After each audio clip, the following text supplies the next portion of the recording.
Paano si Jody without walang nanonood sa kanya, walang nakikita sa kanya? For me, I'm just a simple person who has simple joys in life. Thank you! Miss Jody, one question lang. Thank you. Miss Jody, one question lang. Is there a pressure po na mabigat yung kalaban niyo? Like Widow's War, si Bea Alonso po? I think ang pinakamaganda dito is we're offering our audiences options, choices, kung ano papanoorin nila. And I think it is always good to have parang, it's a healthy competition, hindi ba? So yun, thank you! Thank you, let's go po. Thank you. Congrats, Direk. Thank you. Direct quick question lang po. Is there a pressure po ba na yung mga katapat niyo is mabibigat na show like yung Widow's War po ay na sobrang taas din ng ratings? Ano ba katapat ng second slot? Widow's War ni Bea po. Okay. Oo, syempre, parang malaking pressure din for us. Kasi kailangan mag-double. Oo, di ba? Parang hoping for the best. Kasi I believe naman may maganda talaga kami proyekto. And of course, Netflix. Yes, Yun parang real time yung correct. Thank you. Thank you po. Pressure ko siya dun sa mga side. For the directors, for Director Jojo and the Director Manny, as you said earlier, ang dami-dami ng mga revenge movie and you keep on telling us that it's totally different from what has been offered before. So I'm just wondering, bakit nyo gustong paniwalaan kaming lahat na ibang-iba talaga ang Lavender Fields? Kasi iba talaga siya. No.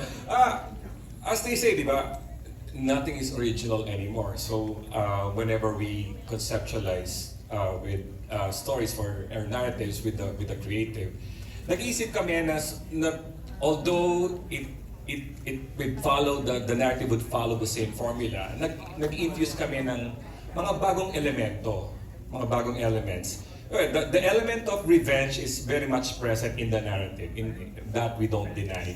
But how we presented the characterization are different. All these characters are gray, no one is white. Even yung mga like Janine, no? She's playing a very negative role here. Pero maintindihan mo why she's going through that process of hurting people in the story, no? Tapos siguro first time din namin magpapakita na mga babae doing fight scenes, action sequences. Okay? Imagine the wife, the legal wife, and the mistress, instead na nagsasampalan, they do mixed martial arts, no? And mahawak ng barel, no? And these are women who are very empowered, okay? Maraming pagkakaiba. I hope you discovered yung mga elements that were infused in the narrative as you watch it every night. And hopefully, makita na, yes, it's still the revenge story that we don't deny, but may mga bago tayong makikita doon sa kwento. Ang galing ng explanation. Imbis na sa sampalan, nag-action scenes yung dalawang babae over a guy. Okay. Direct Jojo would like to add to that. In addition, lahat ng characters kasi merong twist. Hindi lang isa yung for revenge. Lahat sila napapanggap. Kaya nga, from yung plug, yung concept ng plug is lahat may maskara. So lahat sila merong kanya-kanyang pagtatago in order to find the real truth. Okay, thank you very much. Thank you. Thank you. MJ, I think we can no longer accommodate. Franz, Mara, I think medyo lang, we need to wrap this up because limited time. You may now... No, let's ask the lead cast. Yeah. Yes, Jeff. Always keeps popping up. Why are we gonna watch this? Why are we gonna watch that? Why are we gonna watch this? Why are we gonna watch that? Why are we gonna watch this? Pinoy thought ko lang. But look, the fact that you guys are all here in the cinema and you watch this with us, and hopefully you guys really enjoyed it.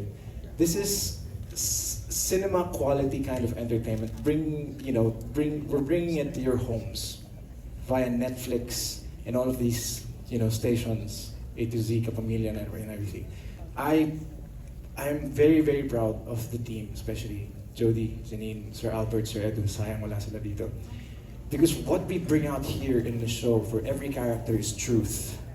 If you're saying, napanood na namin yung Higante, napanood na namin yung ganyan, we have been playing characters for a very, very long time. We've been playing with these emotions for a very long time. And we proudly offer the truth in every character here sa show namin. That's why it's very refreshing to watch.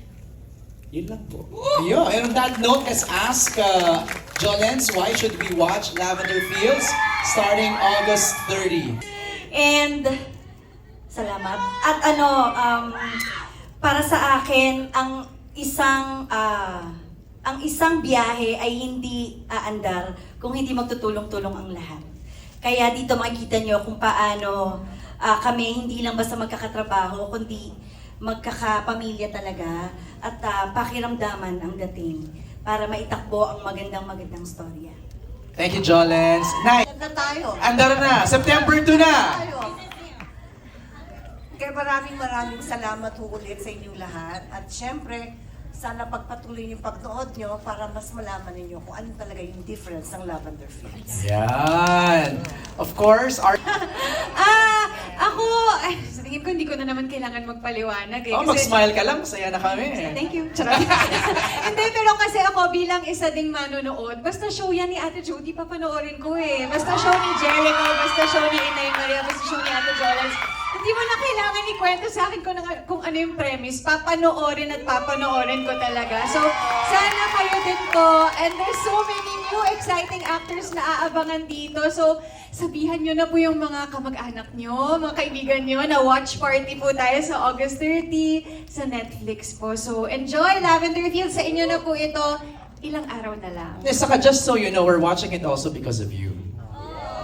Thank you. Kasama ka doon, Jenny. Thank you again to my Ang mahilig sa sunflower, Jericho.